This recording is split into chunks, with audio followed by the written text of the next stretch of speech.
आज फटाफट से so this is going to be I guess 8th class of probability. 7 class हमारी already हो गई है, कॉन्सेप्ट सारे हमारे खत्म हो गए हैं ना, कॉन्सेप्ट सारे हमारे खत्म हो गए हैं। सवाल ही चल रहा है। आज भी को सवाल करेंगे और ये सब मोस्टली सवाल आपके प्रीवियस क्वेश्चंस के ही हैं, तो आपको देख के लग जाएगा कि अच्छा सवाल तो हो रहे हैं, सवाल आप सॉल्व करोगे मोस्टली। मैं बस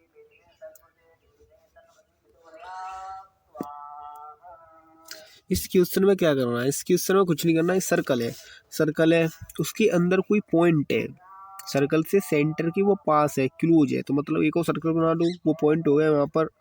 तो अंदर से लेके बाहर वाले का रेडियस तो आर होगा पूरा, अंदर वाले से अंदर वाले तक का रेडियस कितना हो हो जाएगा, बड़े वाले का हाफ हो जाएगा। उसके बाद फेवरेबल आउटकम को क्या लिखाना है, अंदर वाले का ही रेडियस लिखाना है, अंदर वाले को ही लिखाना है हमें सर्कमफेरेंस। तो हमको क्या कर लेंगे, पाई आर स्क्वायर वाला फॉर्मूला लगाएंगे। तो पाई पता ही है हमको, आर पता ही है रेडियस, आर 2 होल स्क्वायर कर देंगे। होल स्क्वायर क्यों कर देंगे, फॉर्मूला में होल स्क्वायर। उसके बाद नीचे करेंगे तो इतना आ जाएगा। उसके बाद टोटल नंबर ऑफ आउटकम कितने हैं, total number of outcome are है, मतलब आर मतलब पाई आर स्क्वायर है, और ऊपर फेवरेबल इतने हैं तो 1/4 आ जाएगा। ये ऐसे मान लीजिए कि ये कोई सर्कल है, लेट्स से बड़ा सा, इस सर्कल का रेडियस हम मान के चलते हैं कितना, लेट्स से कि सर्कल के रेडियस को हम कंसीडर करते हैं 4 यूनिट, ठीक है। और अंदर में कोई एक सर्कल हमने बनाया सेम सेंटर से यहाँ पे, जिसके रेडियस को हम कंसीडर क्या करते हैं, ये सेंटर ही मान लीजिए, इसके रेडियस हम कंसीडर करते हैं इसका हाफ यानी कि 2। अब अगर यहाँ पे कोई भी पॉइंट है, यहाँ पे कोई भी पॉइंट है, ध्यान समझिए, अगर यहाँ पे कोई भी पॉइंट रहेगा, ठीक है, वैसे देखने से भी आपको पता चल रहा होगा कि ये सर्कमफेरेंस से ज्यादा नजदीक है सेंटर। अगर मैथमेटिकली देखेंगे आप, तो यहाँ तक 2 यूनिट, यहाँ तक 2 यूनिट, और ये पॉइंट यहाँ लाई कर रहा है, इसका मतलब इस पॉइंट का डिस्टेंस यहाँ से 2 यूनिट से ज्यादा होगा, और यहाँ पे जो डिस्टेंस होगा वो 2 यूनिट से कम होगा, राइट, है ना। अब यहाँ पे कोई पॉइंट अगर लाई कर रहा है, इसका डिस्टेंस जब आप यहाँ से निकालेंगे तो ये 2 यूनिट से कम है, परंतु इसका डिस्टेंस जब आप यहाँ से निकालेंगे तो ये 2 यूनिट से ज्यादा है। समझिए क्यों मैंने r/2 लिया था, है ना, क्लियर होगा। इसलिए इसका आंसर हो जाएगा मेरे भाई, और क्या होगी, सेम ही होगी। हेड आने की प्रोबेबिलिटी भी क्या होगी, सेम ही होगी। पहला केस ये हो सकता है मेरे भाई, फर्स्ट केस कैन बी कि head head head head 4 head आया, 5 हेड आया और छठी बार में टेल आ गया। पहला केस तो ये हो सकता है कि 5 हेड आने लगा और छठी बार में टेल आ गया, पहला केस ये हो गया, ठीक है। दूसरा क्या हो सकता है कि 5 टेल आ रहे हैं इस तरीके से, tail tail tail tail tail, और उसके बाद क्या आ गया, हेड आ गया। यही पॉसिबल केसेस हो सकते हैं, हेड टेल के अलावा और कोई थोड़ी आता, यही केसेस है ना। हेड आने की प्रोबेबिलिटी क्या होती है, 1/2। तो हम इसको क्या लिख सकते हैं, 1/2 into 1/2 into 1/2 into 1/2, ये हेड के लिख रहे हैं 1/2, और खुशकिस्मती से टेल आने की प्रोबेबिलिटी क्या होती है, 1/2 ही होती है। इधर क्या आ जाएगा, टेल आने की probability 1/2 into 1/2 into 1/2 into 1/2 into 1/2, और हेड आने की प्रोबेबिलिटी खुशकिस्मती से क्या होती है, 1/2 ही आती है। 2 to the power 5 यानी कि 1/32 plus 1/32, जब जोड़ोगे तो एलसीएम आपका 32 ही आएगा, ऊपर में 2 कर, final answer is 1/16। This will be the answer, Bravo will be the answer. 1/32 गलत है बाबू, 1/16 आंसर होगा। 2 to the power 6 चला जाएगा तो ये 1/64 plus 1/64, मैंने गलत कर दिया, ये 6 तक चला जाएगा ना, 2 to the power 6 तक जाना चाहिए, 1/64 plus 1/64 यानी कि 1/32, करेक्ट, आपको करेक्ट, 1/32 ही आंसर होगा, 40 आंसर होगा। अब फॉर्मूला ही लगाया टोटल प्रोबेबिलिटी।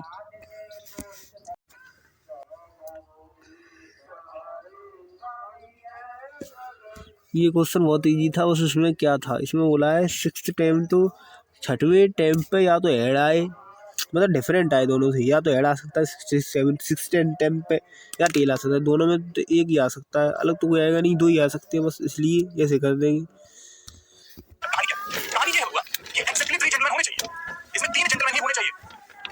अब 3 जेंटलमैन होने चाहिए तो 3 जेंटलमैन यहीं से आएंगे ना, 7C3 इनटू 6 लोगों की कमेटी बनानी है तो 3 लेडीज सेलेक्ट करनी पड़ेगी, 3 लेडीज सेलेक्ट करनी पड़ेगी, तीनों लेडीज नहीं, 4 लेडीज में से कोई 3 लेडीज होंगी ना। हमने बोला कि काम तो जब पूरा होगा जब जेंटलमैन सेलेक्ट जाएंगे, लेडीज सेलेक्ट जाएंगे, इसलिए मल्टीप्लाई किया है गधे, तू ये नहीं किया था मल्टीप्लाई, दिमाग चलाया कर, काम से धमकी तो करना है।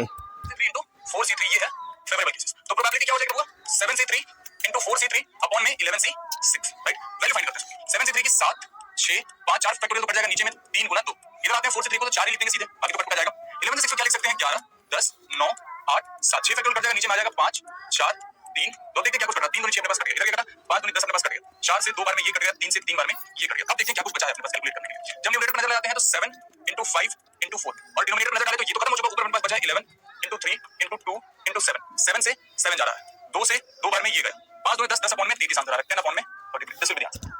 क्या हो सकता है पूरा, डिनोमिनेटर में तो फिर से 11 से 6 ही आएगा, लेकिन हमने बोला क्या कि 4 में से 3 लेडीज को रखते हैं और 3 ही हम जेंटलमैन को रखते हैं।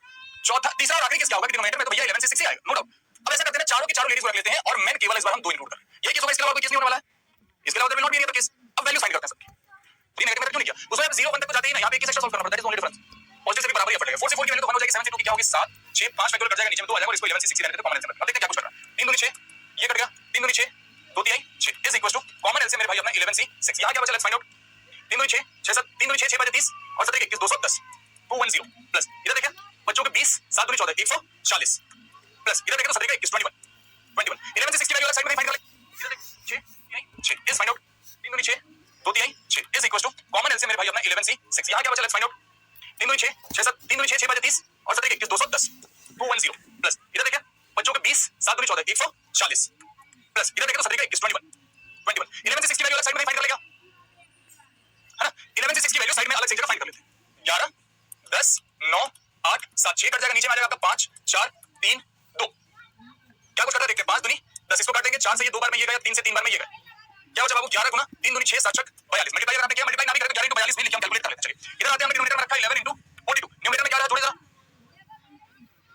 न्यूमरेटर में जोड़ते हैं 1 का 1 2 और 4 6 6 और 1 7 7 आगे क्या बचा 2 और 1 3 11 3 33 कटेगा 4 2 7 3 10 11 किससे कटेगा भाई, किसके टेबल में कट रहा है 7 5 35 7 से कट जाएगा 7 6 42 7 5 35 7 5 35 और 17 का 21 अब नहीं कटेगा कुछ 53 अपॉन में 66 दिस विल बी आंसर।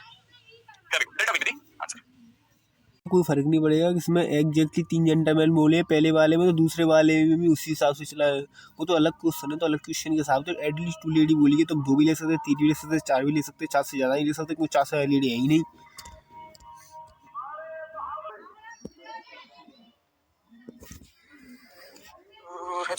सितारे 5 6 7 8 9 10 नेचुरल नंबर मतलब ये होता है कि ऐसे 10 नेचुरल नंबर्स अब एग्जाम में बोल रहा है कि इन 10 नेचुरल नंबर्स में से 3 डिस्टिंक्ट नेचुरल नंबर चूज किए जा रहे हैं। हम चूज कैसे कर सकते हैं 3 डिस्टिंक्ट नेचुरल नंबर को 10c इसी तरीके से चूज कर सकते हैं। इसकी वैल्यू क्या हो जाएगी 10 9 8 7 तो कट जाएगा, नीचे में आ जाएगा 3 गुना 2 3 से 3 बार में 2 से 4 बार में 10 चौक 40 चट्टे 12 120 ये टोटल केसेस हो गए। अब बोला क्या है इस बार की क्या प्रोबेबिलिटी है कि जो तीनों नंबर चूज किए गए हैं वो कंसेक्यूटिव है। वो क्या है कंसेक्यूटिव। अगर कंसेक्यूटिव केसेस लेकर चलेंगे तो हो सकता है कि वो तीनों नंबर 1 2 3 हो सकता है कि वो तीनों नंबर 2 3 4 हो सकता है कि वो तीनों नंबर 3 4 5 हो सकता है कि वो तीनों नंबर 4 5 6 हो सकता है कि वो तीनों नंबर 5 6 7 हो सकता है कि वो तीनों नंबर 6 7 8 हो सकता है कि वो नंबर 7 8 9 हो या हो सकता है कि वो नंबर 8 9 10 हो। ये तो पॉसिबल केसेस हो सकते हैं 1 2 3 2 3 4 3 4 5 4 5 6 5 6 7 6 7 8 7 8 9 8 9 10 क्योंकि हम 10 नंबर को चूज नहीं कर सकते। एक फेवरेबल केसेस है कितने पेयर्स है फेवरेबल वाले 1 2 3 4 5 6 7 8 8 ऐसे पेयर्स बन रहे हैं फेवरेबल वाले। प्रोबेबिलिटी क्या हो जाएगी, प्रोबेबिलिटी हो जाएगी मेरे भाई 8 अपॉन में 1 2 0 4 से 2 बार में 4 से 30 बार में 2 से 15 बार में final value is 1/15 this will be the answer. कहां है यहां ये सब 2.24 का है मेरे हिसाब से, अगर मेरे ध्यान में तो 2.4 का है या फिर 1.5 का है। और जब सवाल आया था उससे पहले मैंने YouTube पे एक सवाल करा था जिसमें मैंने रखा था कि 3 distinct natural number chosen from 1 to 30 मैंने 1 to 30 तक कराया था, बाकी सब कुछ एग्जाम में पेपर में दिया था 1 to 10 तक का। एग्जाम से एकदम आगे लेकर चला था 1 से 30 तक कॉलम जो कर लेगा तो सवाल में क्यों नहीं करेगा।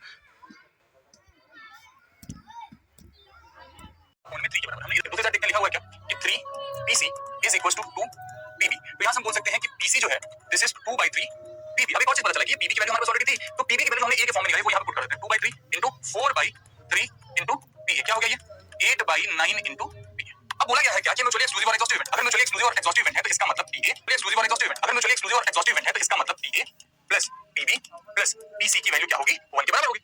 PA को तो सिंपली हमने PA रखा, PB की जगह पे हमने ये वैल्यू सब्स्टिट्यूट कर दी और PA अपॉन में 3 और PC की जगह हमने ये वैल्यू सब्स्टिट्यूट कर दी 8/9 into PA and this is equal to common LCM क्या हो जाएगा मेरे भाई 9 के बराबर हो जाएगा। This is simply 9 PA plus चलते हैं 12 12 PA और this is simply 8 PA this is equal to 1। तो क्रॉस मल्टीप्लाई करेंगे तो 12 और 9 21 21 8 29 29 PA is equal to 9 cross multiply हमने किया PA की वैल्यू क्या हो रही है मेरे भाई 9 अपॉन में 29 है कहीं ऑप्शन में अल्फा द आंसर। बिल्कुल इजी बिल्कुल।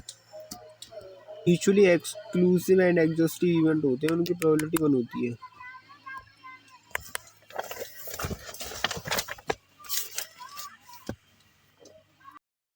ऐसे हो जाएगी।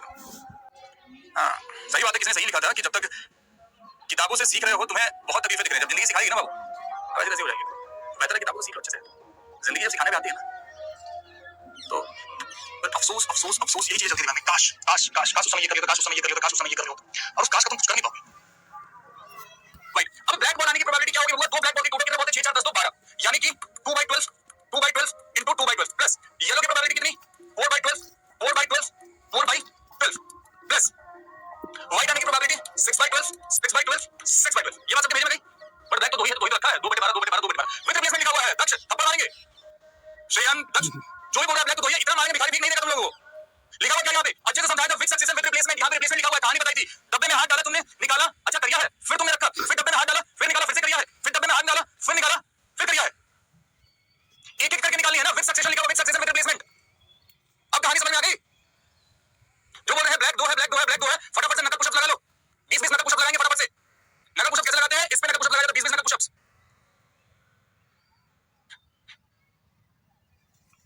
ठीक है अब चलिए सॉल्व करते हैं। तो ये क्या हो जाएगा बाबू 2 से 6 बार में 2 से 6 बार में 2 से 6 बार में। अच्छा एक काम करें तो ज्यादा आसान नहीं होता हमारे लिए, इस वैसे लिख देते हैं ना 2 2 4 4 2 8 अपॉन में 12 गुना 12 गुना 12 12 क्यों बताओ फटाफट जल्दी 48, 12 का क्यूब क्या हो जाएगा और एक बार 12 से मल्टीप्लाई कर दो, 12 चौक 48 के 8 कैरी 4 5 चौक 48 और 52 के 2 कैरी 5 12 का 12 17 1728 हो जाता है। हम कॉमन एलसीएम ले लेते हैं बबुआ 1728, 2 3 4 4 2 8 प्लस 4 चौक 16 16 चौक 64, 6 का क्यूब हो जाता है 216, ये होता है ना 216 प्लस 64 64, इसमें जोड़ देना 64 से 70 10 80 280 और 8 88 288 अपॉन में 1728 किससे कटेगा बताओ, किससे कटेगा बताओ जल्दी से, आज से कट जाएगा। सर जी आरटी शर्मा का टफ क्वेश्चन नहीं करवाते, बाबू मैं आरटी शर्मा का करवाता ही नहीं। ये क्या है तुमको पता है, प्रीवियस ईयर क्वेश्चन करवाऊं कि क्या करूं, कुछ चीजें ना बाबू समझो, कुछ चीजें ना आपको टीचर के ऊपर छोड़ देनी चाहिए, क्योंकि कहीं ना कहीं थोड़ा सा तो ज्यादा एक्सपीरियंस है ना, मैं किस एग्जाम के लिए पढ़ा रहा हूं मुझे पता है किस एग्जाम का लेवल क्या है, मैं तुम्हें जेईई के लिए पढ़ा रहा हूं क्या नहीं पढ़ा रहा हूं, मैं तुम्हें मेंस या एडवांस के लिए पढ़ा रहा हूं क्या नहीं पढ़ा रहा हूं, मुझे पता है ना डिफेंस एग्जाम क्या पूछता है क्या नहीं पूछता है, मुझे अपना नॉलेज नहीं दिखाना है यहाँ पे, ना ही मुझे अपना भौकाल बनाना है कि मैं एकदम लाके मेंस के सवाल करा देता हूं कल से, लेकिन होगा क्या, एनडीए कुछ और पूछेगा मैं करा रहा हूं कुछ और, तुम भी पूछो सर ने बहुत टॉप लेवल का सवाल कराया है, बहुत टॉप लेवल का सवाल कराया है, जिसकी जरूरत है वो पढ़ाऊंगा ना, जिसकी जरूरत है वो पढ़ाऊंगा, मुझे नहीं अपना नॉलेज दिखाना, नहीं अपना वोकैबुलरी गाइड करवाना है, मुझे बस तुम्हें सक्सेस दिलाना, बहुत तो आंखों में से खटकता हूं पता तुमको, अरे हम तो वोकैबुलरी गाइड करा रहे हैं, ये बच्चों मजाक में सिलेक्शन दिला रहे हैं, सिलेक्शन हम नहीं दिला रहे, सिलेक्शन तुम ले रहे हो, चलिए इसे 6 बार में कट जाएगा, 6 48 48 और 52 के 2 6 बार 17 6 बार में कट जाएगा, 1 में 6 विल बी द आंसर, और अभी तुम पूरे मैच में हो, मुझे पता है पूरे मैच में किस लेवल के सवाल कराने हैं, सवाल तुम डिवाइड लगा के देख लेना, एनडीए के इस बार की प्रोबेबिलिटी के सवाल तुम उठा के देखना, बाकी के छोड़ो तुमने पढ़ लिया है, इस बार का जो एनडीए 120 किस बच्चे ने करा था, बहुत से सवाल होता है, करो मेरी बात तो मानो,